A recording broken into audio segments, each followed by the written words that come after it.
back to the Conservative View. I want to talk a little bit about the aftermath from the incident that happened on January 6th, where a bunch of Trump supporters basically stormed the Capitol thinking that it was a revolution. I guess not everybody thought that. It was just something that some lady said after she got sprayed by the police. But first thing out of the gate, let's not forget about the 5 lives that were lost due to those actions. One was a police officer. I think his name was Brian Sicknick, and then one woman who was an Air Force veteran, actually. She's 35 years old, and her name was Ashley Babbitt. And then 3 others lost their lives due to medical emergencies, and I think one was a stroke, and then one was a heart attack. I'm not sure about the third. So it's really unfortunate, So people need to take into account that when you do these actions, they're serious. It costs people their lives. Not only, is it just, oh, we're out here, we're protesting. When you go to that extreme to where you're rushing a federal Capitol building, you should know that force is going to be met with force. And to be honest, I'm not surprised that someone ended up getting shot by the police. Now, some people say that a lot of this may have been Antifa antagonizers. As of right now, I have not seen enough proof to say that. And I know someone who was actually there, and he's like, these don't really seem like Trump supporters here. So I trust him, but in my own eyes, I've not seen enough evidence to suggest that yes, Antifa was there and was inciting these people. With that being said, though, there was a BLM activist there who actually filmed when Ashley Babbitt was shot. So that is very interesting. So I don't know if there was more. Could there have been? I'm not sure. But it's funny because I saw the watermark of his name on that video, and I was like, that name sounds familiar. And I've actually come across this guy's YouTube channel a few times, and he's definitely like the BLM activist, Antifa type, because one of the videos he has up on YouTube, which how it's up there, I have no idea, but it's on how to make a Molotov cocktail.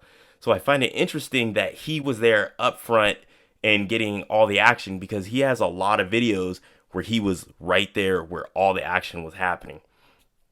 And then something else I want to kind of put in perspective is, remember the Million Man Mega March back in like November, I believe it was, and they were going to do a 1,000,000-person march. Antifa and BLM showed up to kind of counter protest. Now, what we saw on January 6th, there were no counter protests. So to me, that's a little bit suspicious that normally at any protest, a lot of the ones that I've been, there's always some sort of counter protest from, usually it's Antifa. I've never really seen much of a BLM counter protest, mostly just Antifa, but we didn't see any types of counter protests to come up and kind of challenge these people. Now, to get in what's going on with President Trump, he did concede. He did say there will be a peaceful transition of power on January 20th. And that Joe Biden is now our president for however long, and then maybe Camilla. I don't know. But I think it's a little late in the game for him to do that. I think he's trying to basically clean up the mess that took place, and it's a little late in the game for that. Facebook, Instagram, and Twitter have banned him indefinitely, even though he's still a sitting president, saying that he incited the people to go up there and act the way they did when, at the end of the day, they're grown adults. They made the decision to go there and take those actions and storm the Capitol. A lot of people are sitting here and telling me, or posting on the internet, that race played a role in this. That if it had been a Black Lives Matter protest or a BLM protest, the police would have acted different.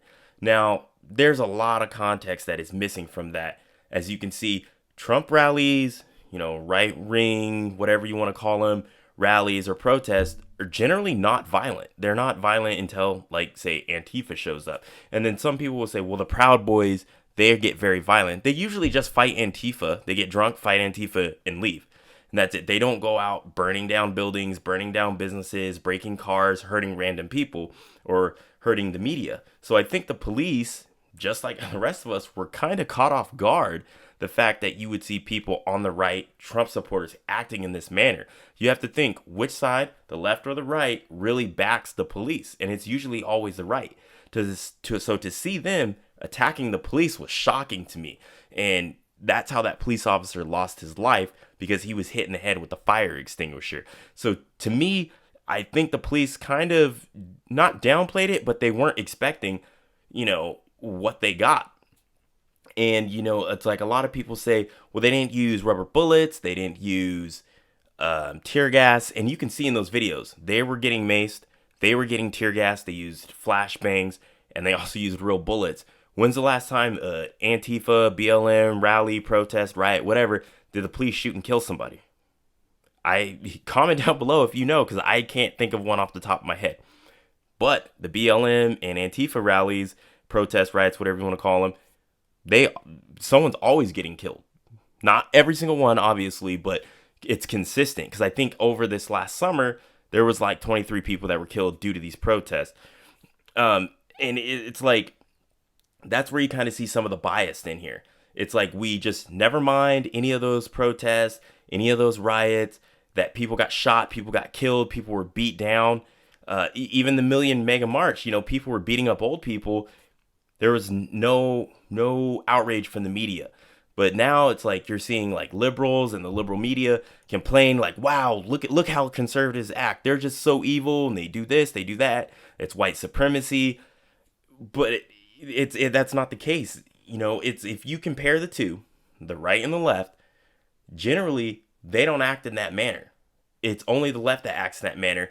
And then they just cover it up. Well, you don't know how they act, and you don't know how they're feeling, and it's just the feeling of fighting against oppression. And matter of fact, here's the clip of the proof here. Chris Cuomo saying, when are protests supposed to be peaceful? Too many see the protests as the problem. No, the problem is what forced your fellow citizens to take to the streets: persistent and poisonous inequities and injustice. And please, show me where it says that protests are supposed to be polite and peaceful. So you see it there. It's like Antifa and BLM spent the summer burning down this country, and the media covered it up for them. There was protests and cities on fire all from the West Coast to the middle of the country to the East Coast. We're talking Seattle, Portland, San Francisco, Oakland, New York, Baltimore, Atlanta. All these places were on fire, and the media literally said nothing. And it's the famous clip that I'm pretty sure everyone's seen when he's like, it's a mainly peaceful protest, but yet there's a fire burning in the background. But I think I'm going to leave it there. This is where we stand as of right now. Hopefully things will kind of get back to normal in this country, but I'm a little unsure. Comment down below if there's anything that you guys think that should be added, that people should know about what happened there. And especially if you were there, I would love to hear from people that were actually there. Make sure you subscribe and hit the notification bell so you can see any of the new videos I upload. We're actually getting into the weekend, so we'll be seeing some protests coming up here shortly. So I hope I can get those videos and provide them for you guys. But until next time, peace.